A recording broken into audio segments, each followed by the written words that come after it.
Assalamualaikum dan selamat sejahtera. Pada hari ini kami akan membincangkan berkaitan tajuk pengangguran. Sebelum itu saya akan memperkenalkan ahli kumpulan saya terlebih dahulu.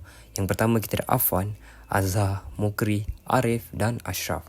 Baiklah, apakah itu pengangguran?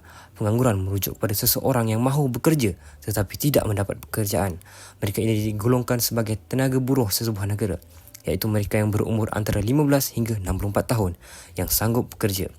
Semenjak Malaysia dilanda pandemik COVID-19, ia telah memberi impak yang besar kepada sistem ekonomi, politik, sosial, kesihatan dan pendidikan negara.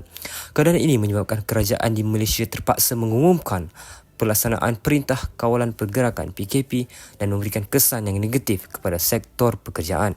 Banyak sektor pekerjaan di Malaysia terpaksa dihentikan. Operasinya menyebabkan banyak syarikat tidak mampu untuk menampung kos perbelanjaan seperti gaji pekerja dan menyebabkan syarikat terpaksa memecat pekerja. Menurut data Jabatan Perangkaan Malaysia DOSM, kadar pengangguran pada tahun 2019 adalah 3.3%, manakala kadar pengangguran pada tahun 2020 adalah 4.5%, iaitu kadar tertinggi sejak 1993 yang merekodkan 4.1%. Peratusan kadar pengangguran 4.5% pada tahun 2020 adalah lebih tinggi daripada Anggaran Kajian Lembaga Pembangunan Pelaburan Malaysia MIDF. Okey, slide seterusnya ialah faktor-faktor pengangguran. Di sini ada 3 faktor-faktor pengangguran. Yang pertama iaitu pemilikan kemahiran yang tidak selari dengan jawatan yang dipohon, di mana ramai graduan yang mempunyai kelulusan akademik yang tinggi dalam sesuatu bidang tertentu memilih untuk memohon pekerjaan dalam bidang yang bukan merupakan perkara mereka. Faktor kedua pula ialah kekurangan individu yang layak untuk sesuatu jawatan, di mana ini akan menyebabkan seseorang individu itu tidak terpilih untuk ditemuduga kerana tidak memenuhi syarat yang ditetapkan oleh sesebuah majikan. Yang ketiga pula ialah faktor terhadap taraf pendidikan, di mana setiap majikan lebih memilih untuk melihat keputusan akademik sebelum seseorang itu dipilih untuk ditemuduga. Ini kerana akademik memainkan peranan yang penting untuk mengukur potensi setiap individu. Seterusnya kita akan pergi ke langkah-langkah mengatasi masalah pengangguran. Yang pertama, mencari kerja selari dengan kemahiran. Ini disebabkan para graduan akan kekal semangat kerana berjaya mendapatkan pekerjaan yang diidamkan. Kedua, melakukan persediaan awal untuk sesi temuduga. Ini akan memudahkan para graduan untuk kekal bertenang apabila disoal dan peratus peluang untuk diterima adalah tinggi. Ketiga, meningkatkan kemahiran insaniah.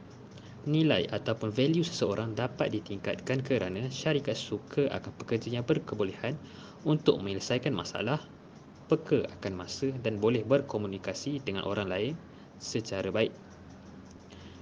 Dan keempat, memohon gaji yang realistik. Ini akan dapat mengurangkan masalah kewangan bagi para graduan yang baru sahaja diterima kerja. Seterusnya, langkah-langkah untuk mengatasi pengangguran melalui peningkatan pendidikan adalah dengan kita tingkatkan accessibility pendidikan dan kita perbaikikan kualiti pendidikan dan juga mengembangkan program pelatihan.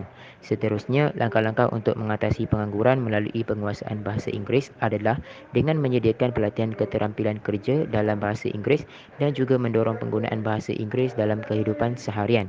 Terakhir, langkah-langkah untuk mengatasi sikap suka memilih kerja dalam mengatasi pengangguran adalah dengan memberikan bantuan dan dukungan dalam mencari pekerjaan seperti pembuatan resume dan juga meningkatkan akses maklumat tentang pekerjaan melalui platform online. Kesimpulannya, kajian ini menunjukkan terdapatnya faktor luaran dan dalaman yang mempengaruhi pengangguran di kalangan mahasiswa. Semua faktor-faktor pengangguran tersebut dianalisis daripada dua aspek, iaitu sebelum dan selepas pandemik COVID-19 di Malaysia. Selain itu, kajian ini juga dapat mengenal pasti langkah-langkah yang diambil oleh mahasiswa bagi mengurangkan masalah pengangguran yang wujud dalam kalangan para graduan. Kajian ini mendapati bahawa sama ada sebelum atau selepas kedatangan pandemik COVID-19, persepsi responden terhadap faktor luaran iaitu keadaan ekonomi yang tidak baik adalah sebagai penyumbang utama kepada masalah pengangguran. Dapatan kajian ini dapat menunjukkan kematangan persepsi mahasiswa dalam menangani isu pengangguran Walaupun kita tidak dapat mengawal keadaan ekonomi yang merupakan punca utama pengangguran, tetapi kita boleh meningkatkan kemahiran interpersonal. Mahasiswa perlulah meningkatkan kemahiran yang bersesuaian dengan nilai tambah apabila menjejaki alam pekerjaan yang kian mencabar samping persaingan yang tinggi. Oleh itu, mahasiswa adalah digalakkan untuk mencari peluang dan ruang untuk mempersiapkan diri dengan ilmu dan kemahiran yang sesuai sebelum memasuki alam pekerjaan. Itu sahaja dari kami. Sekian, terima kasih.